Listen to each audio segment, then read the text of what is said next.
Bombastic. Bombastic Bass Bear. Oh, that would be your fucking superhero name. Bombastic Bass Bear. Oh, damn it. I love how you have to make little bomb sounds when you say the name. Bombastic Bass Bear. Oh, I'm back. You alright? It hurt. What's the longest word we have here? Ophthalmologist seems like it's up there. What's a doctor, isn't it? Yeah. Septuagenarian is pretty good. Brobdingnagian. That's the one! Brobdingnagian. Ah, damn. Just means gigantic. Yeah, I remember that. So yeah, anyways, I've been reading this book called On Writing by Stephen King. Uh-huh. And he was like, you don't need to have complicated words when you're writing. And he showed examples. He showed like, McCormack, the guy that wrote The Road. Forgot his name. Okay. Him, and like his books, if you ever read them, it's just prose. It's just, there's no paragraphs, there's no spaces, it's just fucking long. Yeah. And his are complicated.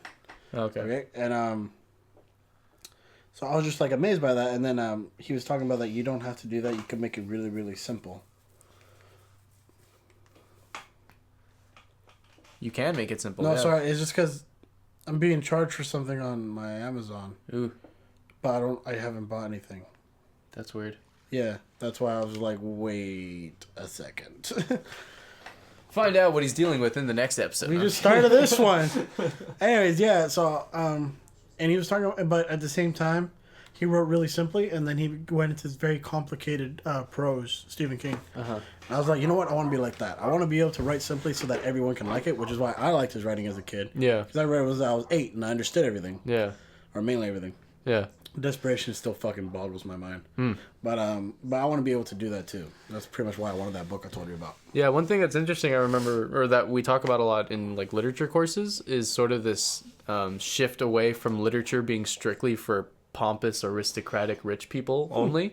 And, Wordsworth has a really famous literary criticism piece called The Preface to Lyrical Balance. Mm-hmm. And he talks about making poetry more for the common man.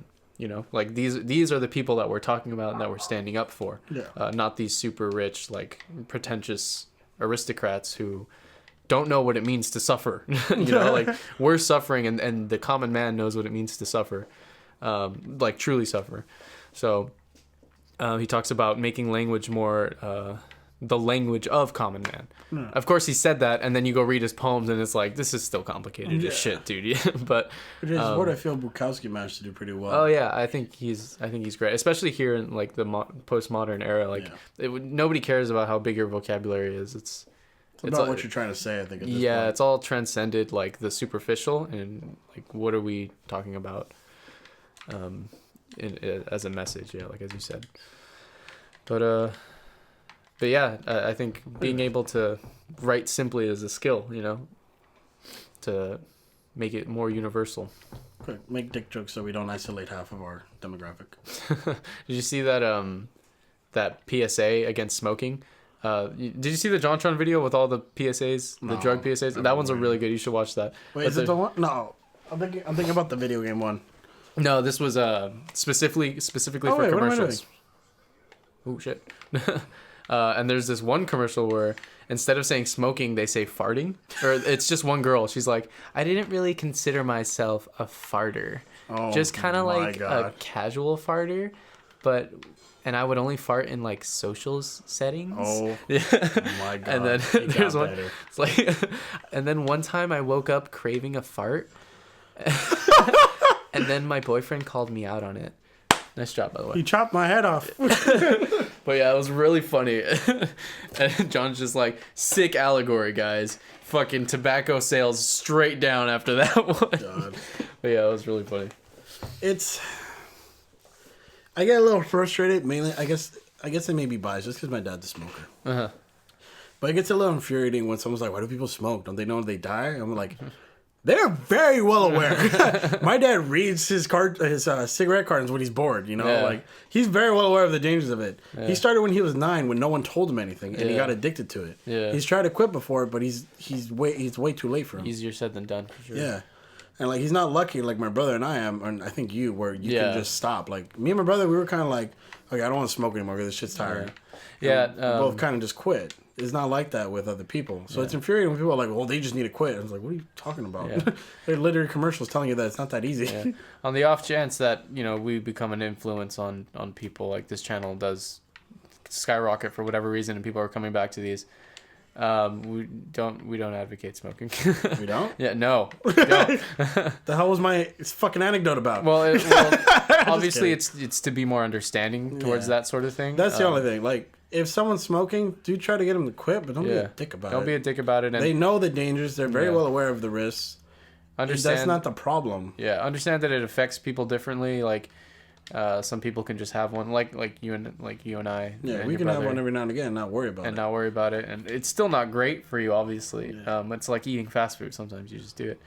I hate the industry itself, so I don't like giving them money. Yeah. But yeah, if you haven't done it and you think, oh, maybe I'm just the type of person that can do it casually, I think I would probably tell that person, don't take that risk, because you might not be that person. You might be an addictive person. There's three of us, me, you, and my brother.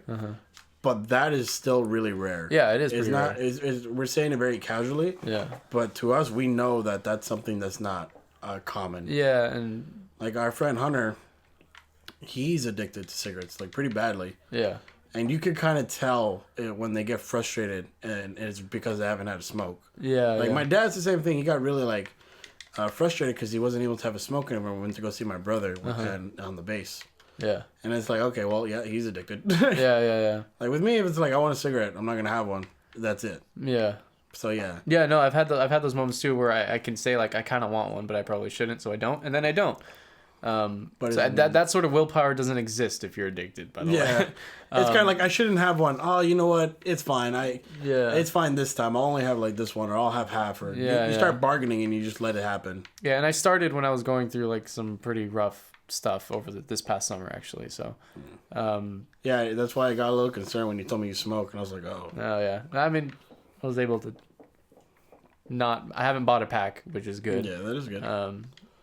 And it's been a while now, but sometimes I ask, like, if somebody has one, if it's late, and you know, it's just things are kind of overwhelming. But besides that, it's been fine. But here's an argument I hear all the time. Money, anyways. If someone's trying to defend smoking by saying like, you know, we all die anyways, or you know, like, who cares? You know, we're all gonna die. The thing about smoking is it doesn't necessarily kill you. It just makes you to the point where you're not exactly living. You're gonna wish you were fucking dead. Yeah, exactly. You're gonna wish it just killed you. I mean, I tell people all the time, if it just killed you, that'd be great. I'd probably be a really heavy smoker and die at 40, and that'd be sweet. But the thing is, it makes your last years really just miserable. Painful, yeah, like, and you won't. It just varies. You can even have your throat like just be fucked up. You could lose your leg if you have other medical conditions. Yeah, there's a bunch of really heavy issues that go into this. Yeah, exactly. So the issue is not that it kills you, it's that it fucking brings you very close to death to the point where you wish it killed you. Yeah. that's the issue. Like a dick. Yeah. It's a breakable door. Could be. That's interesting. There you go. Nice. But yeah, guys, so don't smoke. This became a PSA. Yeah, and we took it to the very end of the episode, essentially. Oh, fuck, we did. Yeah. So this was more of an exploration episode. Yeah. The last word of the day. Sorry, not the last. This is the last episode of our session. That's why I'm saying that. But would this come out on Christmas? No. Okay. This is coming out on the 29th, maybe the 30th. Fuck. Never mind. Yeah. We missed Christmas. Yeah, whatever. It's not that important. We can put something up maybe around that time if we want to wish them a Merry Christmas. So the word of the day is indeed cauterize. Hey. You do it to wounds, I think. Yeah, you to stop the bleeding. Yeah. Is it just to burn it? It's essentially, it's a little bit more complicated than that, but it's simplified. Yeah, you burn the wounds so that the bleeding, the nerve endings and all that stop bleeding. Okay. Not nerve endings, sorry, the vessels, the arteries, etc. Yeah. The definition here is a verb. So to cauterize. Burn the skin or flesh of a wound with a heated instrument or caustic substance. Hello. Typically to stop bleeding or prevent the wound from becoming infected. So yeah, guys. So if you can think of a situation in which you'd have to caught a wise. I caught a wise man the other day running down the street, and I was like, "Hey man, how you doing?" And he's like, "We all die anyways." Hey, and he was wise. Yeah, he was pretty damn wise. He's a wise man. I realized that day that we all die, and then I started watching neyoBear. It's fucking great. But anyways, cut our eyes. That's the word of the day. Thanks guys for keeping up with this fucking competition. Just a heads up for any of those people that are just joining in. You don't have to be here the episode it comes out to be part of it. You can go back to the first episode and comment too. Yeah, you could binge this whole thing. The only time the competition ends when we announce the winner. That's it. But like until then, you can literally just go back and watch these and contribute in whatever. You get one contribution. You can't give me like 12 sentences or per episode yeah. And like I'm gonna pick which one I think is the best. Just do one. Don't make it so difficult for me. I think there was one. I think Wilford did it. It was pretty funny. Where he was like, it was just a totally unrelated to the word paragraph of like shit that he was saying. And then at the end he was like, "Man, I didn't realize I was showing off so much sprezzatura right now." I remember like, that. You fucking bitch. But it was funny. But those are just creative ways you can go about doing the word of the day. Yeah. I haven't noticed anything. It's particular. I haven't noticed anyone special, to be honest. So. Oh, wow, really? So pick up your fucking game, everyone. You bad guy? Because I'm just not noticing anything. Uh-oh. Anyways, thanks, guys. Oh, I'm falling for a trap. Bye! Oh! Oh, jeez. At the end? I feel like you jumped into something when we're trying to end this episode. I didn't mean to. She was just standing there. She looked fine. I'm dead. Okay. Well, that makes it easier. All right. Bye, guys. Bye, guys.